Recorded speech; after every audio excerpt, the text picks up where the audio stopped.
मनुष्य जन्म में आई हुई आत्माओं को मन ने अनेकों जातियों में बांटकर इतना गुनहगार कर रखा है कि अनेकों गुनाहगार बनाकर अनेकों गुनाहों के माध्यम से संसार के जीवों को काल के मुख में झोंक देता है। और यहीं इतना ही तक नहीं, अनेकों धर्म बना दिए। जाति तो बनाई ही, मगर अनेकों ऐसे धर्म बना दिए कि अब मैं अपने धर्मों के रीति रिवाज के द्वारा जीव मन के जाल में एक अद्भुत लीला में फंस चुका है। जैसा कि ईसाई धर्म को ले लीजिए। ईसाई धर्म के लोग उस ईसा मसीह जी को मानने वाले उस परमात्मा से प्रेम का एक जरूर ऐसा एक प्रेम जाहिर करते हैं। प्रेम के चलते सत्संग भी करते हैं, जो रीति रिवाज उनके नियम है अपने नियम भी अपनाते हैं, और सिमरन भजन बंदगी भी उनका करते हैं, प्रार्थना भी करते हैं। मगर वे सभी जो लोग एक जो उनका एक ऐसा नियम है, ईसाइयों का कहने का मतलब है कि जितने भी जीवों को पैर के खुर फटे हुए हैं वो खाने के काबिल हैं, एक सुअर को छोड़कर बाकी सभी जीवों को वो मांस खाने का काम करते हैं। अब जो जीव मांस का खा रहा है, मांस ऐसे आहार ले रहा है, संतों ने फरमाया है कि जैसा खाए अन्न तैसा हुए मन। जब हम शाकाहार भोजन ना लेकर के मांसाहार भोजन करेंगे तो उनका ये भी कहना है कि हम संत को जो मन को यानी शैतान को, हम शैतान को यहाँ से भगाना चाहते हैं।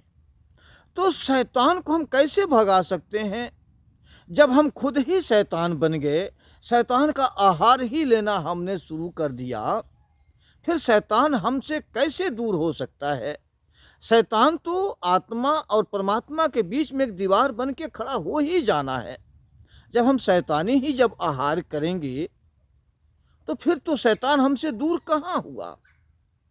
तो हम एक ईसाई धर्म को सच्चा मानकर, अपने सुख सुविधा को मानकर हम मानते हैं, मगर फिर भी हम परमात्मा से दूर रह जाते हैं। क्यों? कि मन का बुना हुआ जाल है। मन ने हमें इस धर्म में इस तरह का बुन रखा है, ऐसा हमको भ्रम का एक पर्दा डाल दिया है, जो कि हम इसी को सच मान लेते हैं। ईसाई तो ईसाई रहा। इससे आगे चलिए, इस्लाम धर्म। जैसे इस्लाम धर्म के लोग क्या करते हैं कि 5 वक्त की नमाज उनमें अदा करने का एक जो है उनका कुरान बताता है, जो कि बहुत विरला ही कोई जीव होगा, मुल्ला मौलाना कोई होगा जो 5 वक्त का नमाज पढ़ता होगा।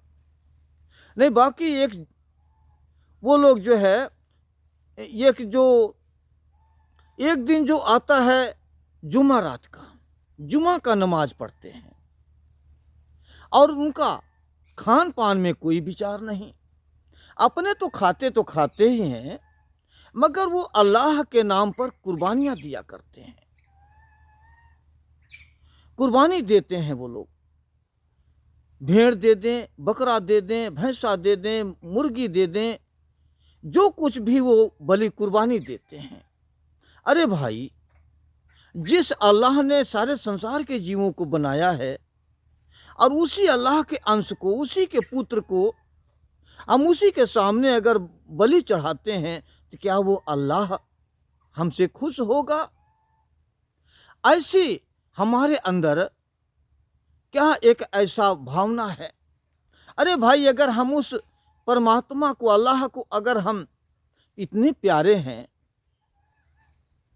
तो हम क्यों ना हम अपने आप को क्यों ना बलि हम चढ़ा देते। हमें अपना खुद बलि चढ़ा देना चाहिए।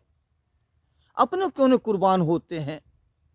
कबीर साहब ने कहा है कि पीर सबन की एक सी मूरख जाने नाहीं।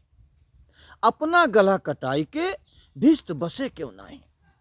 अरे भाई, अगर अगर हम अपना पीर समझते हैं कि हमें दर्द पीरा होगा, तो ऐसा ही पीर तो उन जानवरों को भी होता है जो कि जब उस अल्लाह के नाम पर कुर्बानी देते हैं तो तड़पते हैं, चपटाते हैं।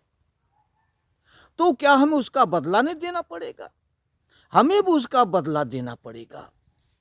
भाई, उस लंका का रावण जो शिव जी का पुजारी था, जो कि शिव जी को खुश करने के लिए अपना गला ही वो काट देता था और शिव जी पुनः उसका सिर फिर जोड़ देते थे। 10 बार गला काटा और 10 बार उसका सिर जोड़ा, यानी 10 के अंदर कहा गया। तो क्या हम कैसे अल्लाह के प्यारे हैं कि अपना गला न काट करके हम दूसरों का गला काटते हैं? क्या यही धर्म कहता है, यही सच कहता है कि दूसरों के गले हम काट दें? जो जानवर हमारे अधीन हैं, जिनसे हम काम लेते हैं, जो हमारी मदद करते हैं, और फिर उन्हीं का हम गला काट करके उस मालिक को कुर्बानी हम देते हैं, ये कहाँ का न्याय है? कहाँ का ये सत्य है? क्या इस ऐसे रीति रिवाजों से क्या हम कल्याण हमारा हो सकता है? रोजा रखते हैं और रोजा रख करके दिन भर हम रोजा रखते, जो कि जल भी नहीं पीते, अन्न नहीं खाते, किसी तरह कोई अमल नहीं करते, मगर शाम को क्या करते हैं? या तो मुर्गा हलाल कर देंगे या बकरा हलाल कर देंगे। कबीर साहब ने क्या फरमाया? दिन को रोजा रहता है, रात हनत है गाय, यह खून वह बंदगी, क्यों कर खुशी खुदा। भाई, उसी का हम इबादत करने के लिए हम रोजा रखते, अपने आप को उपवास करते हैं। सुबह सुबह नाश्ता कर लेते, सारा दिन अन्न जल नहीं खाते, शाम को फिर जो है गाय हनन कर देते, मुर्गा मार देते, बकरी मार देते, और फिर हम रोजा खोलते हैं। तो वो बंदगी हमारे किस काम की कि जब मालिक के जीव का हमने हनन कर दिया, छुरी चला दिया। तो ऐसे ऐसे धर्म इस मन ने बना के स्थापना किया हुआ है, जो कि जीव का कल्याण, ऐसे कर्मों से हमारा कहीं से हमारा कल्याण होने का कहीं से नाम नहीं लेता। ये सारे मन के भ्रम हैं, मन के बनाए हुए जाल हैं। अब आगे आते हैं सिख धर्म पर। सिख धर्मों में सभी संतों की वाणियां सिख धर्म के ग्रंथ साहब में अर्जित हैं, जो कि ग्रंथ साहब में कहीं कुछ नहीं बताता कि मांस का आहार करें, जबकि सिख धर्म में बहुत से सिख ऐसे हैं जो एक नशा तक नहीं करते। मीट मछली की तो बात छोड़ दीजिए, वो ज्ञानी और विवेकी ऐसे जीव हैं कि ग्रंथ साहब का पाठ करते हैं और अपना शाकाहार भोजन से जीवन निर्वाह करते हैं। बहुत से सिख ऐसे हैं कि सारे अमल करते हैं, सारे मीट मछली खाते हैं। धर्म बनाया गया, मगर वो ज्ञानी लोग जो हैं वो पाठ पढ़ते हैं, ग्रंथ साहब का सुबह शाम पाठ पढ़ते जाते हैं, पढ़ते जाते हैं। उन लोगों ने पढ़ने को ही अपना एक शुद्ध कर्म मान रखा है, मगर पढ़ने का कोई संतों ने अहमियत नहीं दिया। जैसा कि गुरु नानक देव जी कहते हैं, पढ़िए जेते बरस बरस, पढ़िए जेते मास, पढ़िए जेती आरजा, पढ़िए जेते सास, नानक लेखे इक गल होर, हव में जकड़ा जाक। गुरु नानक साहब जी कहते हैं कि पढ़ने से हम बराबर पढ़ते जाते हैं, पढ़ते जाते हैं, बरसों पढ़ते चले जाएं, हर महीना पढ़ते चले जाएं, रोज का रोज पढ़ते चले जाएं, सांस का सांस पढ़ते चले जाएं, हर सांस में हम पढ़ते ही जाएं। मगर इन पढ़ने से हमें अपना सार्थक होने के बजाय हमारे अंदर हौमे हो जाता है कि हमने ग्रंथ साहब का सैकड़ों बार जो है पाठ किया हुआ है, हजारों बार पाठ किया हुआ है, मैं तो बहुत गुणी और ज्ञानी हूँ। इसका भी हमें और हौमे लेकर के डूब जाता है। कबीर साहब कहते हैं, पाव कहे पाव जो डाहे, जल के कहे तृष्णा बुझाई, अब भोजन कहे भूख जो भागे, तो दुनिया तर जाई। कबीर साहब जी कहते हैं, अगर पावक यानी अग्नि अग्नि कहने से अगर हमारा हाथ पैर जल जाता, या जल के कहने से हमारी प्यास बुझ जाती, या भोजन भोजन कहने से हमारी भूख मिट जाती, तो संसार सभी तर जाता। फिर कोई झूठ और चोरी बदमाशी कोई नहीं करता, फिर तो कहने से सारे कार्य हो जाते। और अगर कहने से सारे हमारी ये भूख नहीं मिटी, हाथ पैर नहीं जला, प्यास नहीं बुझी, तो पढ़ने से हम मालिक से कैसे मिल सकते हैं? मालिक से मिलने के लिए तो गुरु नानक साहब ने बहुत ही अच्छी बाणी लिखी है। क्या लिखा कि जैसे जलमह कमल निरालम मुर्गाई ने साड़े, और सूरत शब्द भाव सागर तरिए नानक नाम बखाने। गुरु नानक देव जी ने समझाया कि जैसे कमल का पत्ता जड़ पानी में होता है, मगर पत्ता पानी के ऊपर होता है, जिस पत्ते को और पानी का कोई असर नहीं होता। उनके कहने का तात्पर्य है कि जैसे कमल का जड़ कीचड़ में होता है, उसी तरह से हमारी आत्मा माया में पैदा हुई है, माया में लिपटी हुई है।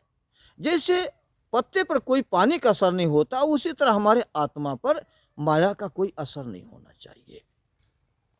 जैसे उदाहरण दिया मुर्गाबी चिड़िया का। मुर्गाबी पानी में ही डुबकी मारती है, पानी से ही चारा निकालती है, और चारा खा करके फिर सूखे पर उड़ भी जाती है। उसी तरह से हमें साहब दर्शाते हैं कि उसी तरह से हमें भी संसार के माया के बेदाग होकर हमें संसार से उड़ जाना चाहिए। कैसे? सूरत शब्द भाव सागर तरिए, अपनी सूरत को उस शब्द के साथ जोड़ देना चाहिए। हमें नाम की कमाई करनी चाहिए। जितना ही हम नाम की कमाई करेंगे, उतना ही हमारा जीवन सार्थक बनेगा। तो गुरु नानक साहब जी ने शब्द की बड़ाई की, नाम की बड़ाई की। मगर हम बार बार पाठ किए जा रहे हैं, पढ़ते जा रहे हैं, पढ़ते जा रहे हैं। इसलिए संतों ने पढ़ने को ही महत्व नहीं कहा, अपने कथनी को करनी में बदलने के लिए कहा। कबीर साहब ने कहा कि कथनी अमृत खांसी, करनी विष की लोए, कथनी तज करनी करे, तो विष से अमृत होए। कबीर साहब जी कहते हैं, कथनी कथने में तो बहुत अच्छा लगता है कि लोग हमारी प्रशंसा करते हैं, मगर करनी करने में बहुत ही हमें कठिनाइयों का सामना करना पड़ता है। तो हम करनी नहीं करते, कथनी कथते चले जाते हैं, कथनी करते चले जाते हैं। अगर कथनी को हम छोड़कर करनी में लग जाएं, तो जो विष रूपी यानी मन रूपी विष के अंदर जो हमारा आत्मा लिपटा हुआ है, तो इस मन से अलग होकर आत्मा परमात्मा के मार्ग की तरफ जा सकता है। इसलिए हम इन धर्मों, मन ने हमें धर्म का ऐसा एक भ्रम फैलाया है कि हम जिस धर्म में हैं उसी धर्म को ऊंचा समझ रहे हैं, और दूसरे धर्म वालों को हम नीचा समझ रहे हैं। अब आइए हिंदू धर्म में। हिंदू धर्म में देखिए, जप तप पूजा पाठ तीर्थ व्रत, मंदिर जंगल झाड़ में जाकर तपस्या करना, जप करना, दान पुण्य करना, मूर्ति पूजा करना, भागवत पढ़ना, गीता पढ़ना, भागवत का रामायण का अखंड कीर्तन करना, इसी को हमने अपना एक कर्म मान रखा है। इसी को बार बार हम 24 घंटे का अखंड कीर्तन करते हैं। तुलसी साहब की लिखी हुई वाणियों का बार बार हम 24 घंटा अखंड कीर्तन में 24 घंटा पढ़ते रहते हैं। जबकि तुलसी साहब जी ने इस चीज का विरोध किया है। तुलसी साहब जी कहते हैं कि 4 18 9 पढ़े, 60 पढ़ खोया मूल, सूरत शब्द चिन्हे बिना ज्यों पंछी चंडूल। तुलसी साहब जी समझा रहे हैं कि भाई 4 वेद पढ़ लो, 18 पुराण पढ़ लो, 9 व्याकरण पढ़ लो, और 6 शास्त्र पढ़ लो, मगर जो मूल हमारी श्वास की पूंजी है, इन्हीं को पढ़ते पढ़ते हमने मूल अपना खो दिया, यानी सारी जीवन हमने खो दिया। मगर सूरत यानी अपने आत्मा की पहचान नहीं कर पाया, शब्द की पहचान नहीं हम कर पाए। अंत समय में क्या होता है? ज्यों पंछी चंडूल, जैसे बाज पक्षी चिड़ियों को मारकर शिकार बना के आहार कर लेता है, अंत समय में काल आएगा और हमें मार पीट घसीट करके अपने देश लेके जाएगा। हम काल के गाल में समा जाएंगे और पुनः हमें संसार में आकर के फिर चक्कर में, सृष्टि के चक्कर में, 84 के चक्कर में आने जाने का हमारा सिलसिला चलता ही रहेगा।